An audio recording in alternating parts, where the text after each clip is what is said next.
guys unenge wati ini ndiri invited guest unopinda nekugedhi riri wrong zvaita amai avo nemurume wari kufamba naye aiva vabatwa nemasoja vakanzi aiwa hakupindwi namacivilian kunoku kunopinda vane invite dzepamusoro. Jah Prayzah waimba chiremera ndo yanga ichitambiwa nemukuru wenyika. Hatina kuzoisa zvedu nenyaya yecopyright. Javha anga ari kumamuona akapfeka viscose yake.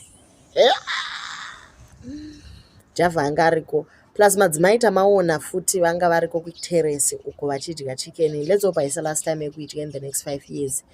But yeah guys, zvaendwa ndo zviri kuitika panational sports apo. Mukuru wapinda next 5 years makorokoto his excellency president Mnangagwa.